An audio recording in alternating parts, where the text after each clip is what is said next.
कभी सोचा है कि अपना पसंदीदा गाना हम तक कैसे पहुंचता है, या एक सरगोशी पूरे कमरे में कैसे सफर कर लेती है। आज हम आवाज की इसी पोशीदा दुनिया को खोजने वाले हैं, वो ताकत जो हर लम्हा हमारे इर्द गिर्द गूंज रही होती है। तो चलें एक बहुत ही सादा लेकिन दिलचस्प सवाल से शुरू करते हैं। एक जरा सी सरगोशी में इतनी ताकत कहाँ से आती है कि वो कमरे के एक कोने से दूसरे कोने तक पहुंच जाए? इसी सवाल का जवाब हमें आवाज की साइंस के बिल्कुल मरकज में ले जाएगा। अच्छा, तो इस सरगोशी के सफर को समझने के लिए सबसे पहले ये जानना जरूरी है कि आखिर आवाज है क्या चीज। और इसकी सारी कहानी एक छोटी सी थिरथराहट यानी वाइब्रेशन से शुरू होती है।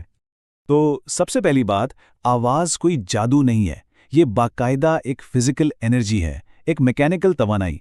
और इससे सफर करने के लिए आप समझे एक सवारी चाहिए, हवा, पानी, कोई ठोस चीज, कुछ भी। यही वजह है कि खला में, स्पेस में मुकम्मल खामोशी होती है। क्यों? क्योंकि वहां आवाज को आगे बढ़ाने के लिए कोई मीडियम ही नहीं होता।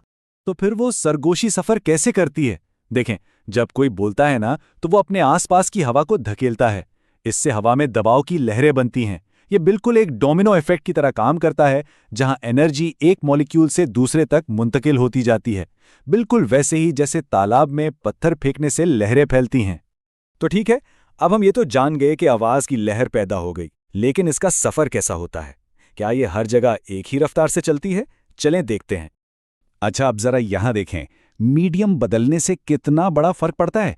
हवा में आवाज की रफ्तार 331 मीटर फी सेकेंड है, ठीक है, तेज है। लेकिन पानी में ये सीधा 1598 मीटर तक पहुंच जाती है, यानी 4 गुना से भी ज्यादा तेज।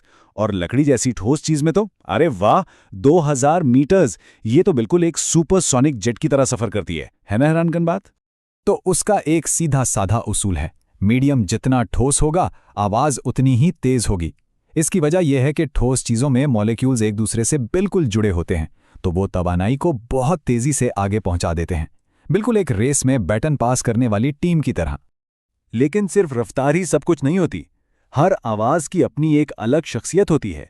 तो अब हम इन 3 चीजों को समझेंगे जो हर आवाज को उसका मुनफरिद रंग देती हैं, यानी बुलंदी, पिच और क्वालिटी। इन 2 चीजों में अक्सर लोग कंफ्यूज हो जाते हैं। बुलंदी को ऐसे समझें कि ये लहर की ऊंचाई है। लहर जितनी ऊंची होगी, आवाज उतनी ही बुलंद, उतनी ही जोरदार होगी। जबकि पिच का ताल्लुक लहरों की रफ्तार से है। लहरें जितनी तेजी से आएंगी, आवाज उतनी ही बारीक या ऊंची होगी, जैसे किसी मच्छर की भनभनाहट। और फिर आती है क्वालिटी, जिसे टिम्बर भी कहते हैं। ये वो जादुई चीज है जिसकी वजह से एक ही सुर बजाने पर भी पियानो की आवाज वायलिन से बिल्कुल अलग लगती है। ये समझें कि हर आवाज का अपना एक मुनफरिद फिंगरप्रिंट होता है। तो अब हम आवाज की खुसूसियात तो जान गए, लेकिन सवाल यह है कि इसकी बुलंदी को नापते कैसे हैं? इसके लिए हम डेसिबल स्केल इस्तेमाल करते हैं। ये चार्ट हमें दिखाता है कि आवाज की दुनिया कितनी वसी है। पत्तों की हल्की सी सरसराहट सिर्फ 10 डेसिबल, एक सरगोशी 30 डेसिबल, लेकिन एक ट्रेन का सायरन वो सीधा 120 डेसिबल तक पहुंच जाता है। ये सिर्फ चंद गुना ज्यादा नहीं, बल्कि नाकाबिले यकीन हद तक ज्यादा ताकतवर आवाज है। अच्छा, और ये नाम डेसिबल कहाँ से आया? ये दरअसल एक बड़ी इकाई बेल का 10वां हिस्सा है। डेसी का मतलब ही 10वां होता है। तो ये भी एक दिलचस्प साइंसी हकीकत है। वैसे अगर हम खालिस साइंस की ज़बान में बात करें तो आवाज़ की शिद्दत को वॉट्स फी मुरब्बा मीटर में नापा जाता है। ये बुनियादी तौर पर यह बताता है कि एक ख़ास जगह पर आवाज़ की कितनी तवानाई पड़ रही है, बिल्कुल सूरज की रोशनी की शिद्दत की तरह। हमने आवाज़ की पैमाइश तो सीख ली, लेकिन क्या हम हर आवाज़ सुन सकते हैं? नहीं। तो अब हम अपनी सुनने की सलाहियत की सरहदों का सफ़र करेंगे, यानी खामोशी के किनारे पर। हमारी सुनने की जो रेंज है वो 20 हर्ट्ज से 20,000 हर्ट्ज तक है। इसकी निचली हद एक बहुत गहरी गूंजती हुई आवाज़ है और ऊपरी हद एक बहुत ही बारीक सीटी जैसी है। इस रेंज से बाहर की कोई भी आवाज़, चाहे वो कितनी ही बुलंद क्यों ना हो, हमारे लिए वो बस खामोशी है।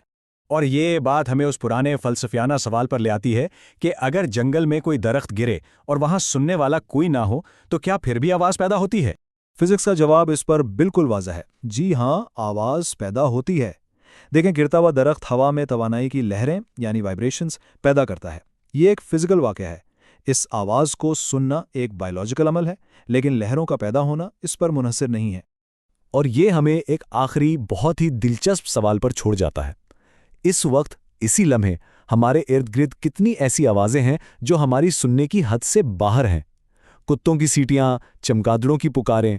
शायद असल खामोशी जैसी तो कोई चीज़ है ही नहीं, बस एक ऐसी मौसीकी है जिसे हम सुन नहीं सकते।